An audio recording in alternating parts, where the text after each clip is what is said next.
Ladies and gentlemen, my name is Jakub Nowakowski, and as a director of the Cape Town Holocaust and Genocide Center, it is my pleasure and honor to welcome all of you during this special program, which is organized as a part of the celebrations of the 25th anniversary of our center. It was in 1999 when the Cape Town Holocaust at that time, Holocaust Center was open. And this year, we are organizing a number of programs in relation to that, or that will mark that special moment. So thank you so much for joining us for this particular programming, but also thank you for being with us for the last 25 years. And today's program will be very special. As we will be taken from Cape Town, we'll be taken from Africa, we'll be taken from many different places, and we'll land in Lithuania, in the small town of Šeduva, where the Lost Shtetl is, or will be soon enough. The program is titled Making of the Lost Shtetl, from the idea to implementation, and our guides in this very special journey will be the founder director of the museum, Sergey Kanovich, and the chief curator, Milda Jakulyte. But before we will start, I would like to recognize partners without whom organization of this program would not be possible. And I would like to kindly recognize the Embassy of Republic of Lithuania to the Republic of South Africa. And I'm delighted that today we have with us Mrs. Dina Kopilevich, Deputy Head of Mission. Madam Kopilevich, would you be willing to share a few words of opening with us?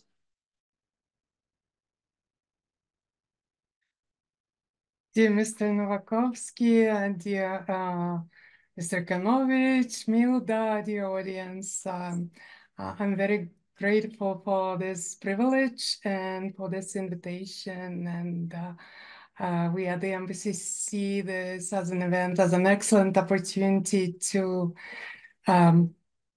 highlight the significance of Jewish history of Lithuania and significance of what transpired in Lithuania. Memory is a difficult topic, but Lithuania was home for large Jewish communities since the 15th century. And according to the statistical data, in February 1941, there were about 210,000 Jews living in Lithuania. The proportion of Jews in Vilnius was very, very high, at various estimates between 30 and 35% of Jewish Lithuania. During the Holocaust, about 94% of Lithuanian Jews died, were killed. It is a great tragedy for Lithuanian state and society, and full scope of it is yet to be understood by many Lithuanians.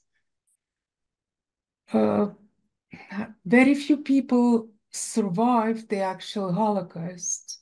But today we're addressing the very special audience, the people who managed to leave Lithuania right on time and venture to the shores of South Africa, creating a home for a thriving Jewish community and creating a legacy of Lithuanian Jews and carrying the torch.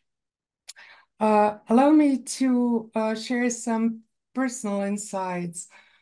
I was very privileged to be a volunteer and later, for a short period of time, of course, a junior staffer at the Lithuanian Jewish State Museum when it was created in 1989. I was a student at the time, but still mature enough to understand what it takes to create a museum. Basically from scratch. It was a difficult undertaking, and today we will hear another story of another time, of another huge undertaking of recreating the lost world of not probably the big city, the Jerusalem, the Kovna, Vilna, Ponevich. It's a recreation of the shtetl, lost shtetl in one particular place. If you look at the map of Lithuania, you will see,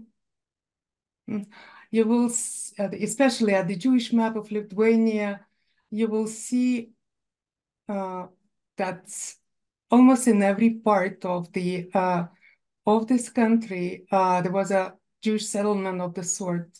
Some of them had just a few Jewish inhabitants. Some of them were up to the 7% Jewish right before the Second World War broke out. So this is a story of small towns, sometimes villages, shtetls, and life of the families and communities. And this is the story we will hear about tonight. I have been to Šeduva many times, most often just driving or talking to the descendants of the people who hail from Šeduva. It was enlightening. Quite a few years ago, you were still able to talk to people who remembered how it looked like in the old days. Now it's up to the Lost Shtetl project to tell the story. Here in South Africa, during last 3 years of my tenure, I saw personally or through the security cameras about 3,000 South African Jews who hail from Lithuania. They come to the embassy either to bring the documents, photographs, or the passports to prove their claim to Lithuanian citizen, or actually to apply for passports. I got to see many fascinating photographs of their grandparents serving in Lithuanian army and in 20s, lovingly preserved originals of Lithuanian travel documents of young girls, boys, families on their way to South Africa. Well, it's time to probably journey back, and I do sincerely hope that this new project, of which we are about to hear, will encourage many of you visit Lithuania and see not only this this wonderful undertaking, but visit other places of interest in our country.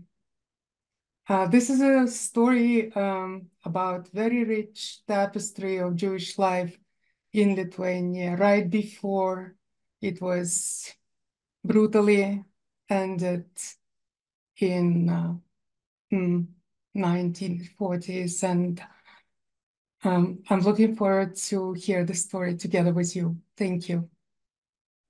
Thank you, Madam Kopilevich. And now our heroes and our guides to this complicated story, as Lithuania, just like the entire Eastern Europe, is a place of conflicting narrations, of conflicting memories, which are located somewhere in between pain and suffering, but also those good memories, the story of life, the story of death, the story of oblivion, and the current story of remembering. These are all emotions. These are all sounds that fill this story of Lithuanian Jews. And again, our guides, Sergey Kanovich, is Vilnius-born writer, founder of Lost Shtetl and Matseva, an NGO. Sergey holds a BA from Vilnius State University. He is recipient of State Award for the Merit of Lithuania for his work preserving Lithuanian Jewish heritage. And Madame Milda Jakulyte, chief curator of the Lost Shtetl, a museum of Šeduva Jewish history in Lithuania. She is with the museum since 2015. Before that, she was a researcher at the Vilno Gaon State Jewish Museum. She graduated from the Vilnius University. Madame Jakulyte is an author and co-author of many publications and articles, including Holocaust Atlas of Lithuania project. And before I will give the floor to our guests, one last remark, please, if there are questions, please write them in the chat, Q&A chat, and if only we will have time toward the end of the program, we will take at least some of those questions. So thank you again for joining us. Sergey, Milda, the floor is all yours. Thank you. Thank you, Jakub, so much. And I appreciate Madame Koplevich's intro, and you know, world is so small. Me and Madame Kopylevich have met at late 80s, at very beginning of what you may call a Jewish Renaissance in Lithuania. And with Jakub, we know each other also for quite some time. We appreciate your invitation, and we would like to take this opportunity to wish you on your anniversary of the center you are leading, Jakub, all the best in these difficult times where the topic of the Holocaust is becoming again very, very relevant. I would also like to thank for every participant, but allow me a non-diplomatic remark that especially I wish to welcome those Šeduvian offsprings which I can see have joined this Zoom presentation. The story goes back to 2000 and beginning of 2013, 11 years back. At the time, I was, like today, I was running the NGO, which I have founded in 2011, which is called Matseva, is the Hebrew word for the tombstone. And the goal of Matseva was and is virtual, and I would like to emphasize it, a virtual preservation of what is left from Lithuanian Jewish cemeteries. This project is run basically by volunteers, and the goal is again to document, to map, and to create a database of remaining Jewish cemeteries and the burials, to translate and upload the epitaphs and help some people with their genealogical research. And in fact, that brings me to the Lost Shtetl, which, as any big project, and I have to say that nobody, including myself, imagined that this project will develop into something that big.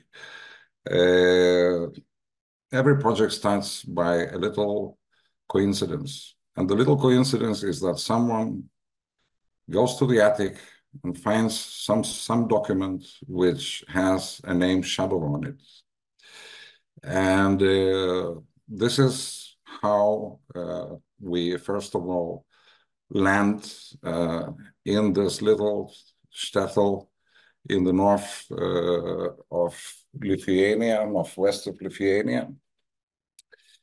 And the initial goal was to, we were asked to take care of completely neglected and desecrated Jewish cemetery in this little town, and very unrespectful monuments in the mass killing sites. We were asked to try to make something tangible, which meant a material change. And since Matseva did not deal with that, the NGO dedicated specifically for these two goals at the time was created.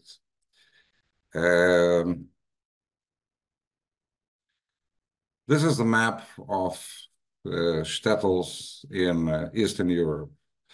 There were almost 1,000 of them. And you can see that Šeduva is, as I said, northwest of Vilnius. It's about 2 hours drive from Vilnius. And this is how the project basically started. If you look at the, I'm sorry, Sergey, but we only see still the first slide, the Lost Shtetl title slide. Not sure if you can restart the presentation. No, still the blue, the Lost Shtetl. Thank you for this remark. We will restart. Now. Can you see like this? Yes, it all works now. Then, it's all good now. Thank you. Thank you. So,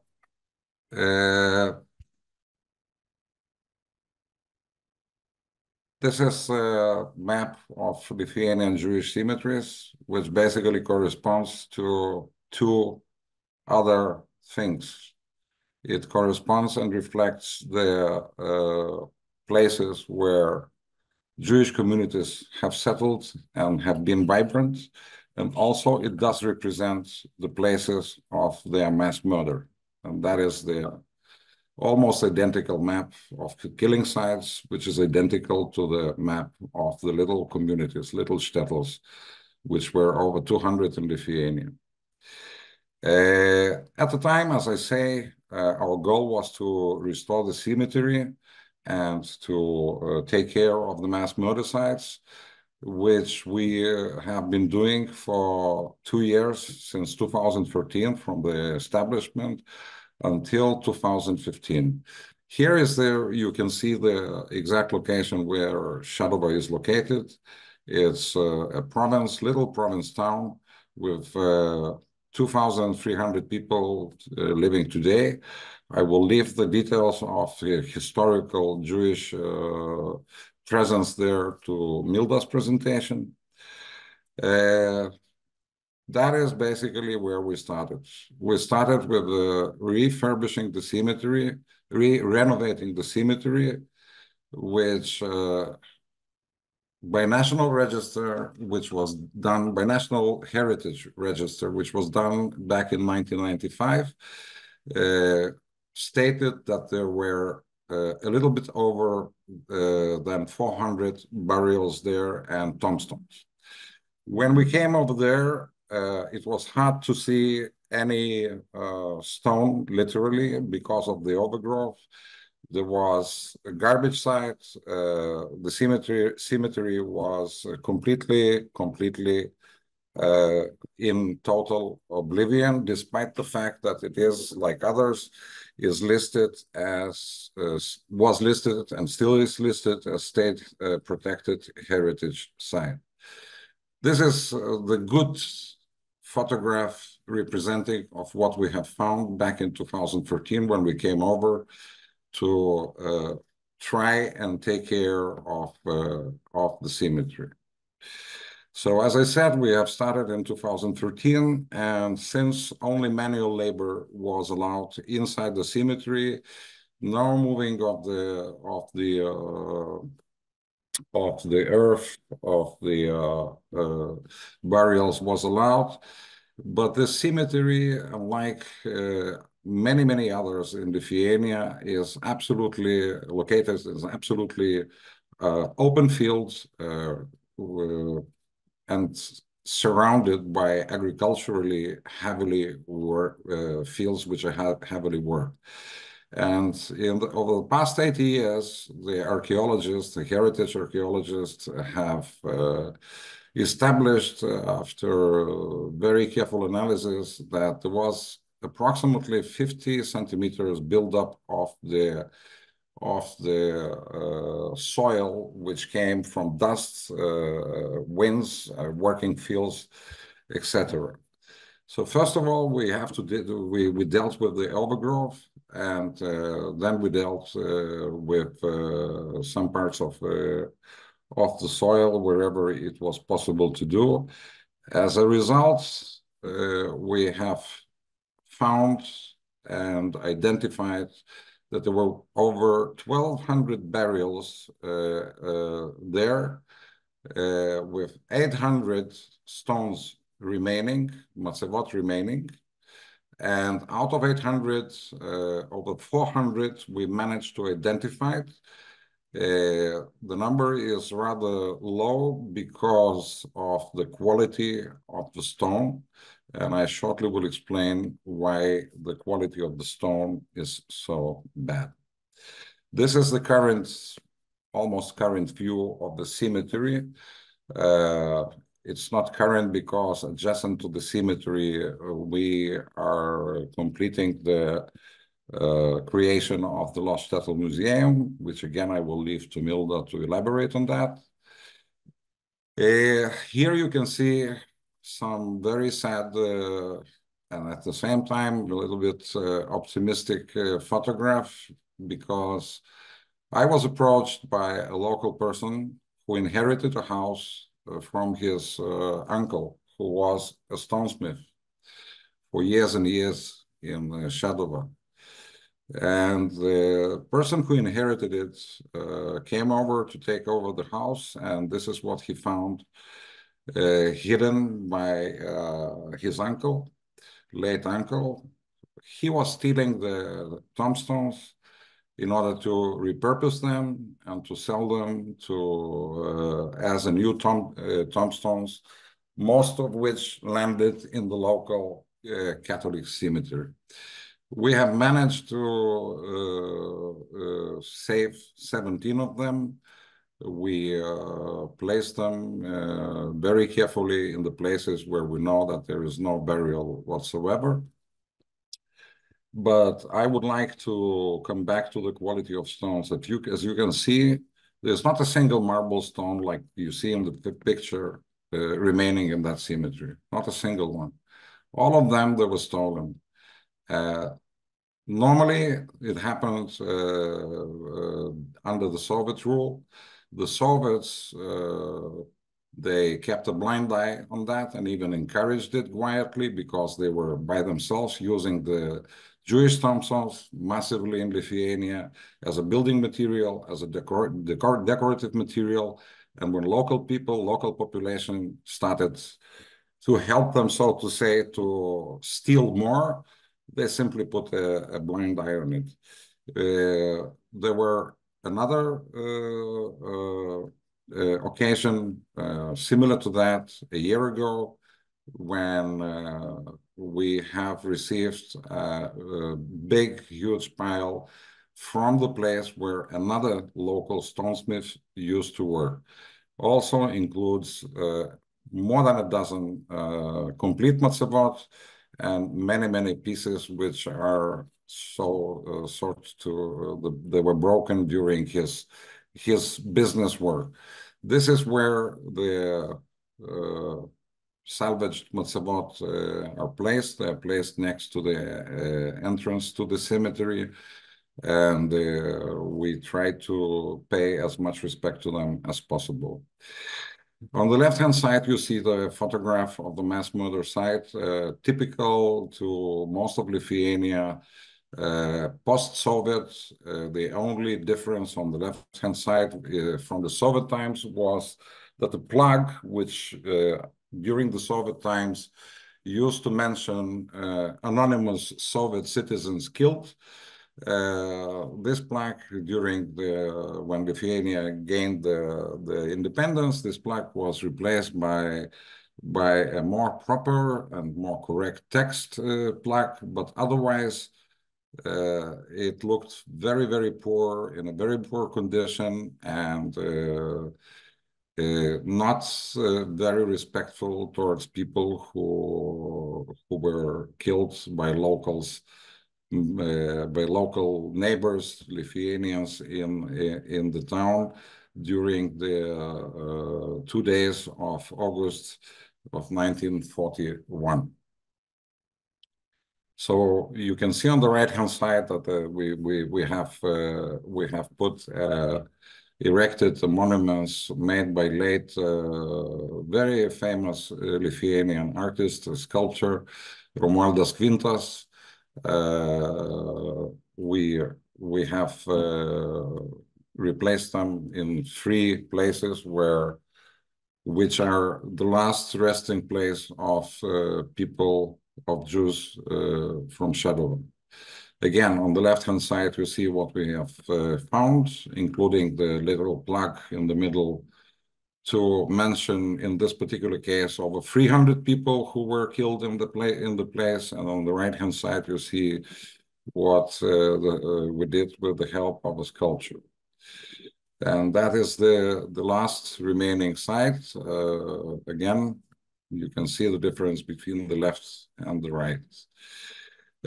We also did, with the help of quite famous Šeduva offspring, his name is Jon Zeligman.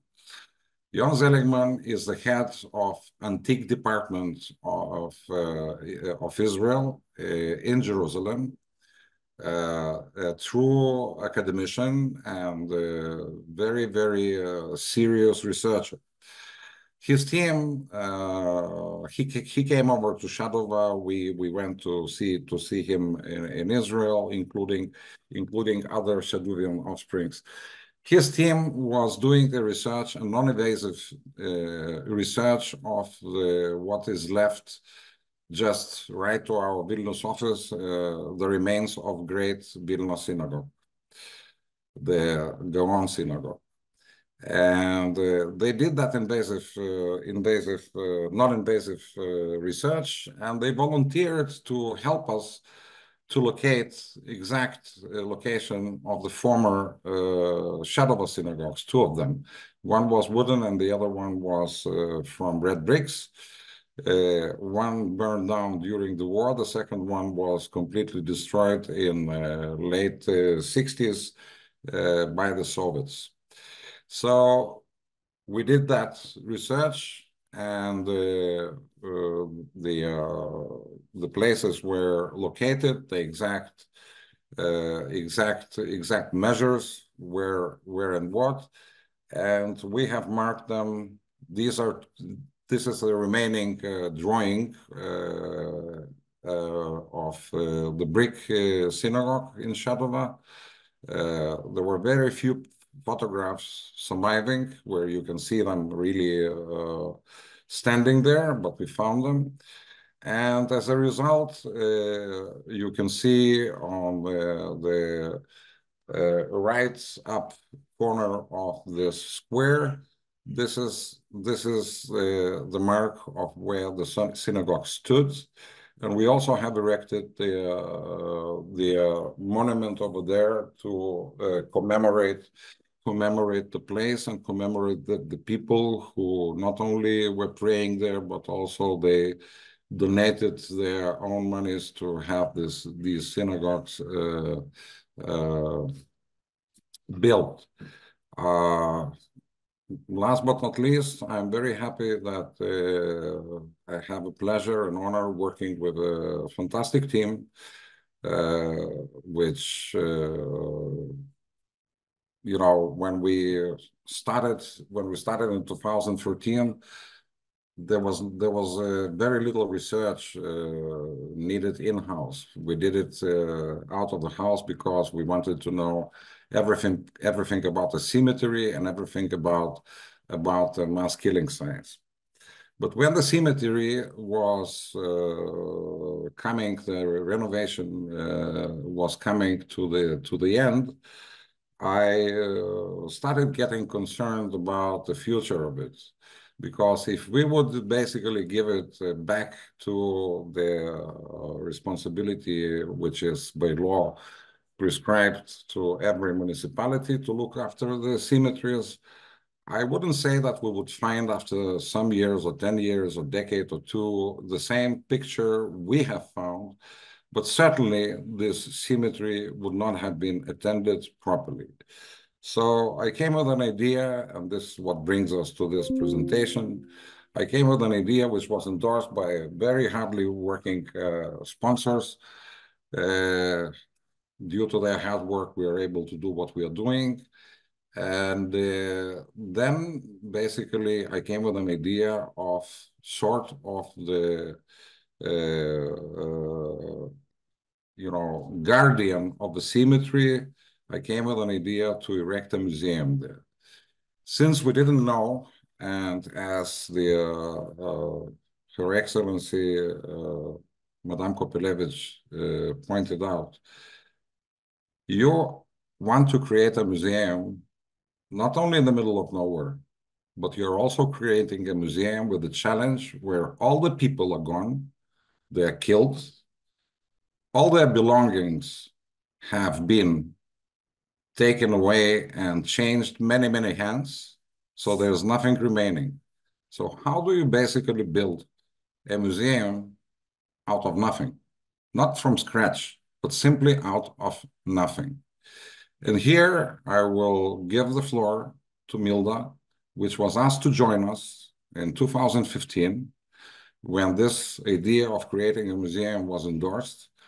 We decided to take on board a true researcher, which later became a chief curator of the core exhibition, in order to see if there is anything at all which we can tell, if there is any story of these murdered people who disappeared from the face of the earth, not only in Šeduva, but in another 200 little shtetls.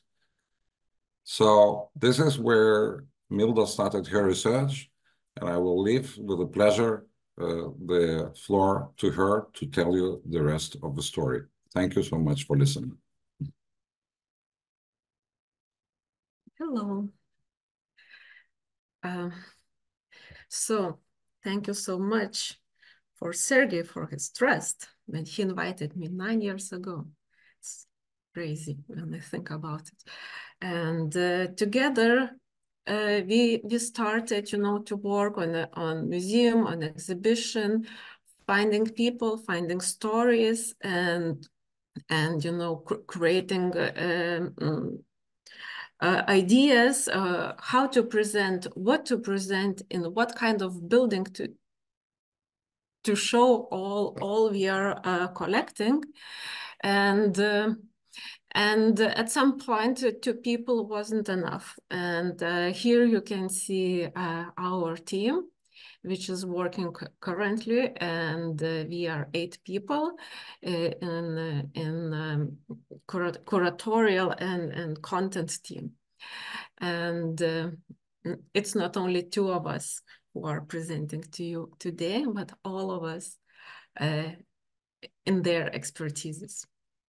And you know, our work started finding people who can tell a story for us.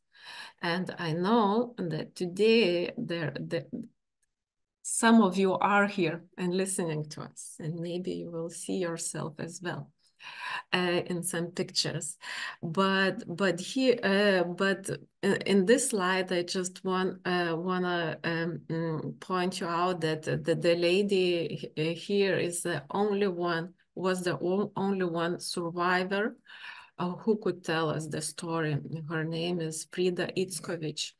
She could tell her story from, you know, from her memories, because when the war broke out, she was in her 20s. So she had a good memory, you know, of her life during the, you know, interwar period, when the quite good times were before the war. And she could, of course, she experienced, you know, a lot of difficult experiences and times and losses, but you know, she was a person who could tell us firsthand, you know, what she remembered.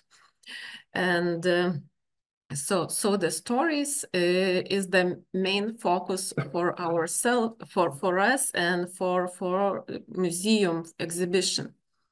And those stories are connected to the people who shared it and to people who left Šeduva and took memories with them, or memories or items with them. And you can see in this slide a variety. It's not everything. There are much more, you know. Some others took the pillows or books or you know, other things with them, photographs, albums, and shared with us. And I am very, very happy that we are cooperating with probably 40 different institutions around the world in Lithuania, who shares documents with us. But also I'm happy that, you know, we met such a wonderful people who were open and shared their personal stories with us, and shared their personal, or not, their items their parents or grandparents brought from Lithuania to South Africa or Israel or United States. And we can some of them we can show in the museum exhibition. So also we have more than 40 interviews, and I don't know of how many hours, I never counted, but you know, the photographs, family albums, we have at the moment, I think, almost 2,000 photographs from Šeduva, or the people of you know, of Šeduva. So you know, they are our family right now, and you know, we talk about them every day while doing the exhibition. But I wanna tell you a little bit more about the building itself. So here is the model of the museum, which was created by Finnish architect Rainer Maklamäki, who really carefully thought how museum should look. And in this, as Sergey mentioned, you know, area where the working fields outside the little town, little shtetl, and he created this this museum as a number of buildings, which is actually is one building. And I can show you some pictures.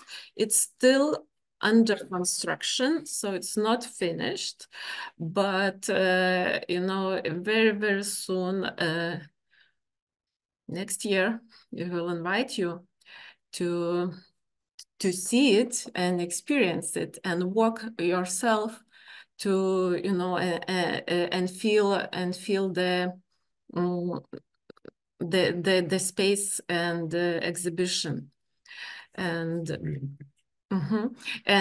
as you can see, it's actually it's from picture taken I think months ago, and which clearly shows, and for you it's easy to understand that it's a symmetry, and across the road there is a museum, and here you can see a town itself a little bit further away. Talking about exhibition, you know, each of those houses are a specially dedicated gallery to a topic, and I just briefly walk through it. So we have 9 galleries and topics talking about the story of Šeduva Jews. So the museum is talking only about Šeduva Jewish history and community and their experience. And we are focused very much on that, and to tell the story of the people who lived in this town.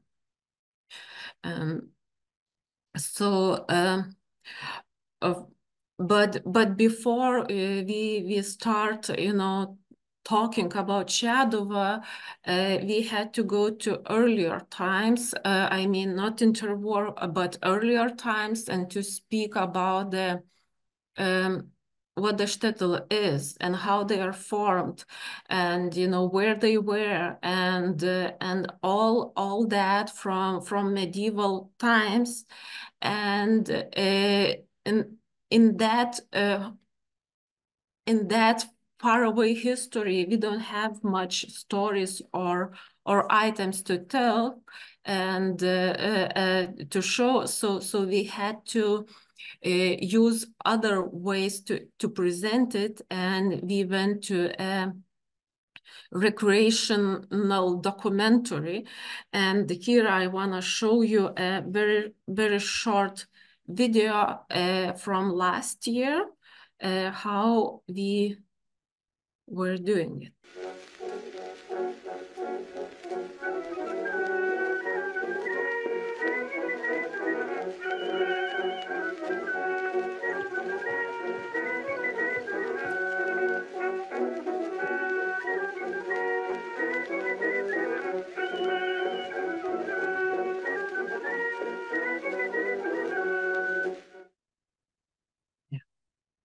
Yeah, the year changed, and we thought that we will be opening this year, but you know, the work's still going on, and we are planning and hoping it will happen next year. But the stories, we are using real sources, your sources, and documents we found in archives, starts in a gallery which we are calling Marketplace, because the start of the town of Šeduva town actually is a market, and with the rights of the Duke, and giving the rights to organize market, and with those rights in 17th century, people start to come to Šeduva to live, and Jewish community as well, and the life of all communities, Jewish, Lithuanian, Roma, German, Russian, Polish, and all the others were around the market. There happened everything what can happen, you know, outside homes. So in an open space. Most of the communication between those communities, of course, was the market day. And this was most intensive day in town. And but you know, all the rest of the week was also, you know, important to those communities, and they usually shared the space together. And of course, we know that there happened also, you know, some disrespectful acts as well. So here we speak about, you know, this public economic life, also about culture, and about civic society and anti-Semitism, and showing the you know, this you know, the life which happened in town. The next gallery, we call it Dream and Realities, and this is, at least for me, it's my favorite gallery, and because here we speak about young people and their choices, and what those people, you know, decided for themselves, or their parents decided for them, and at the beginning, and what kind of dreams they had, and how they implemented or didn't implement those dreams. And this is this gallery is based on young people diaries, stories, and memoirs, and about you know, about their choices. For example, to which school to go. Yeah, are they thinking to stay in Lithuania and live in Lithuania, and they are going to a Lithuanian school, or they are going to a Jewish school. Do they want to study in Yiddish, or do they wanna, you know, do they have the Zionistic feelings and views, and are they thinking to leave Lithuania at some point and to create a new country in Palestine? So then they can choose a school in Hebrew language, a Tarbut school. So all those choices should be made. And then again, political affiliation, what they want to do in their life. Do they want to be to stay as their parents were traditional religious, or they want to be modern, and you know, to go boys and girls together to you know, to camp, and all those choices again, are they going, you know, against their parents' will or not? And one more choice to make: should they stay or should they leave, and where to? And then again, there are some options, but they are also not so easy to achieve. I mean, going to United States or Palestine, or to South Africa, and their travel stories are important to us. So so this is a gallery where young people are talking and their experience during interwar times in Lithuania. And one more topic, you know, to speak about is the religion, and we speak here a lot about not only tradition itself, but also about the duties, what kind of person should be or should they do in order to you know, to be a good Jew, and all the everything is all the life is around the Torah, and everything starts from Torah. So what are duties of Jewish man, you know, and what are duties of Jewish women, how they keep tradition and religion in their lives at home or in a synagogue. So this is the gallery about. And everything I spoke for now is what happened during the interwar times in Lithuania, which is from 1918 till 1940. In 1940, when the war was already going on in Europe, in Poland, Lithuania was occupied by Soviets. And this occupation lasted for 1 year. And you know, this year made a big impact what happened later in Lithuania, because lots of myths were created and which are still living until now in Lithuania. For example, about the Judeo-Bolshevism, and that, you know, Jews are traitors of Lithuania and deported all Lithuanians to Siberia, and they were supported of Soviets, which in this gallery we want to say that it's not true.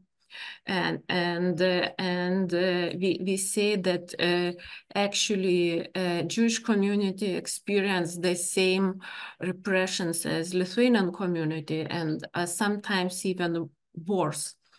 And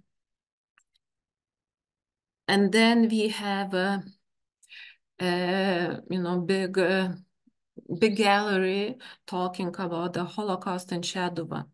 Based on documents, trial documents of perpetrators, we managed to recreate what happened in Šeduva in summer, in August 1941, actually hour by hour. And we are talking about it here. And then the ending gallery for the Holocaust is the second Soviet occupation. And in this picture you can see a monument with the photograph behind. Actually, when Sergey showed the monuments to you, how they look like right now. So this monument was found during the restoration process, and we found it thrown away in the forest, and we managed to find that this monument was built in 1948 by survivor families, and they marked the graves around Šeduva with this and few other monuments, and luckily we found them because, you know, the Soviets demolished this monument in probably 60s. We don't know exactly, but because of two reasons. On this monument was written that the Jews are buried here, and which they didn't like. And also it had a 6-pointed star, and one more question is there, because the back of this monument is with the erased letters, and we don't know exactly what was written there, but looks like, or we are guessing from other similar situations in Lithuania, that probably there was text in Hebrew, which Soviets didn't like as well. So for them it was enough to demolish this monument and build another one, which you saw in the picture. But the story here does not end for our museum, because we are talking about memory as well. And together with Yad Vashem, and we created a list of victims. We know that there were about 700 victims of Šeduvians, and we have proved names of about half of them. So, and we continued this research, and we are going to make a memorial, part of the exhibition, but also memorial to them, and to speak about a single person, because it's you know, it's what we have to do, and we feel that it's important to say that it's not only 700 people from Šeduva were killed. We show the pictures of them, and we say their names. And with this name collection or collection idea, we do another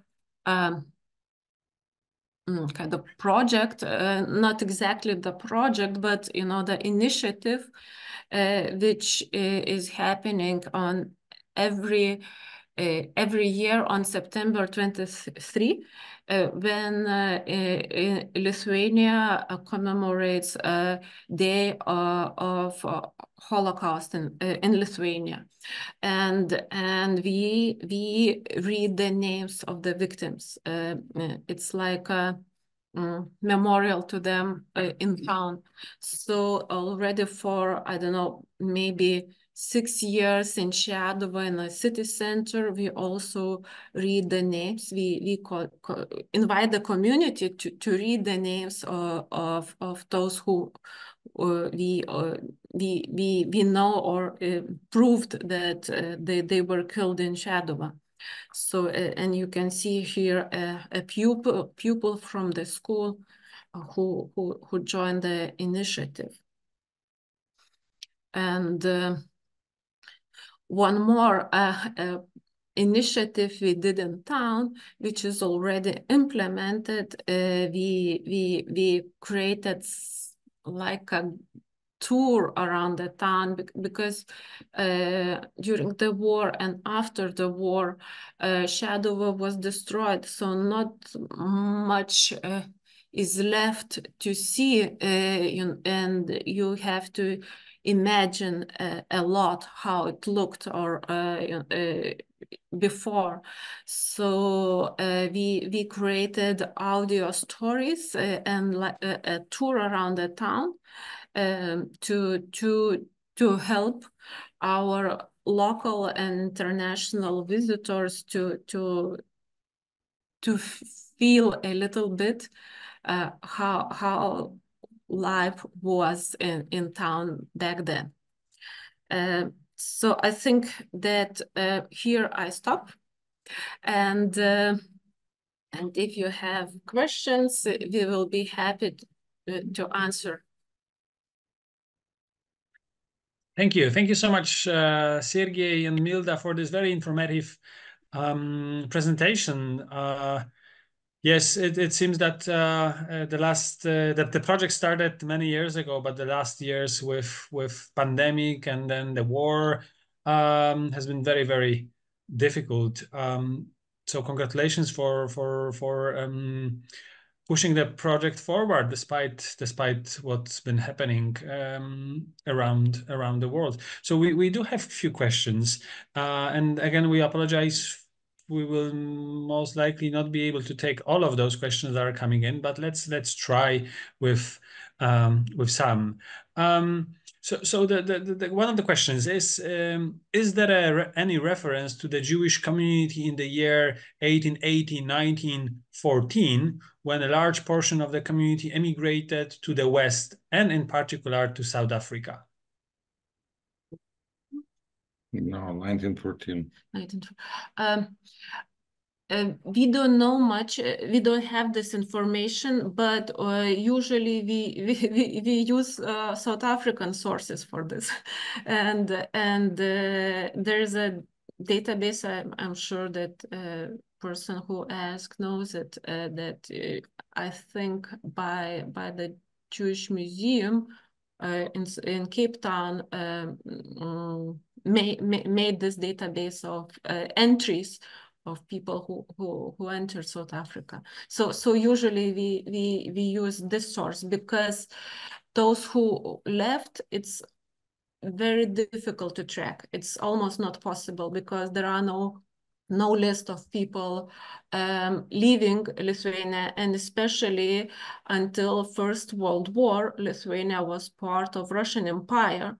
So immigrants couldn't leave, legally. Usually they did it illegally, and so there is no list on Lithuanian side. Mm-hmm. But, so it's more in a country where they landed.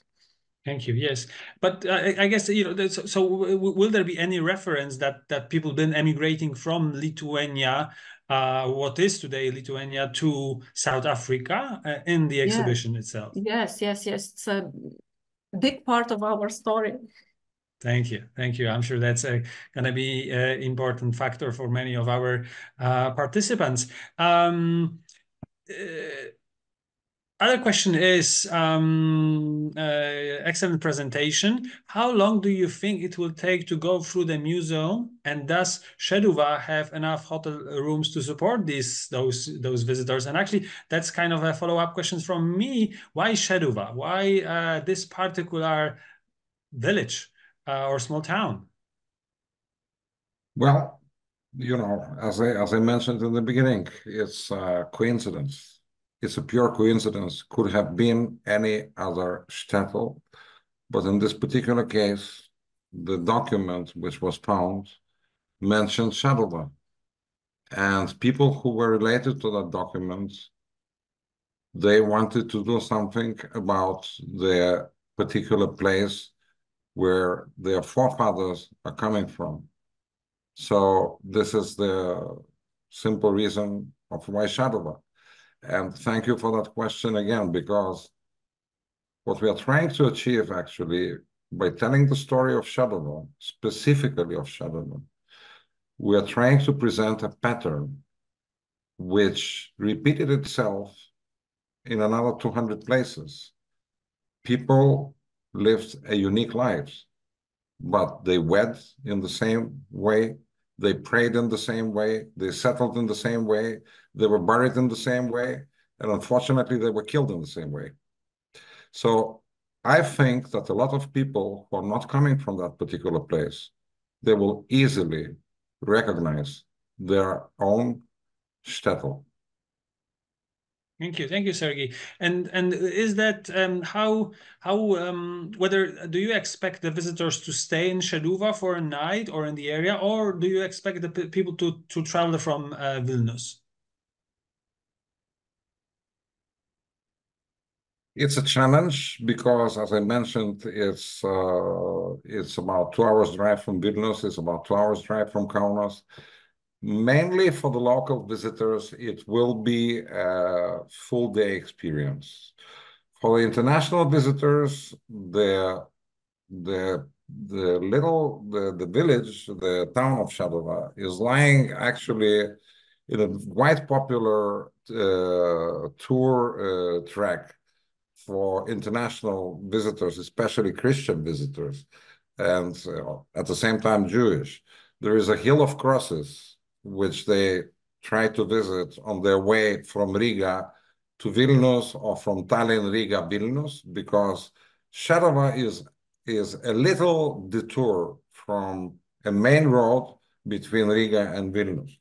So Panevėžys and Šiauliai, which are also very famous Jewish cities in the past, they offer quite a lot of options of accommodations, and they lie within half an hour drive from Šeduva. So I believe this challenge will be overcome by a local infrastructure. Thank you. Thank you. Another question is related to present-day inhabitants of Šeduva. What was their reaction, whether they were willing to share the memories and actually the objects that they might have inherited from the Jews that were murdered, and also in the wider sense, was there any particular response from the Lithuanian community? I mean, not Jewish, non-Jewish society in Lithuania today for that project? Well, I believe that we will share the answer between us as we share a lot of ideas, as we go. First of all, I have to say that since I was the first to come to Šeduva with the cemetery project, I have to say that the local community reaction changed with the time, from suspicious to very supportive. Okay, so it's a challenging experience not only for us but also for them. Especially that being a private museum, we are able to tell the story, especially of the Holocaust events, the way they happened without any political, affiliations or pleasing anyone's taste. What we have found about these events, this is what we are presenting. And especially the locals on camera, they told us, few witnesses, exactly what they have seen, what in detail, in a very, very little detail. And as Milda said, we have what we call a witness theater in the Holocaust gallery. And this is about 15 minutes experience, uninterrupted, where the local people are telling exactly what I have seen, who did what, and how it happened, unedited, right? So on the other hand, the local people, we have to say, we also would like to mention that we also work closely to try and help local community with some of their needs. We have donated, the institution has donated with the help of sponsors the fully equipped ambulance. We have donated to the local gymnasium, to the local clinics, and the people, they went from being suspicious, as in every little town, foreigners or strangers are coming, the hell know what they're doing. And it's strange that they're dealing with a God-forgotten cemetery. So it's even more strange. And then they start building something very big. Today, I believe that I will not overstate, every single Šeduvian is waiting impatiently for the opening of the museum. And Milda will tell you the story about the exhibition, cooperation, and the local community.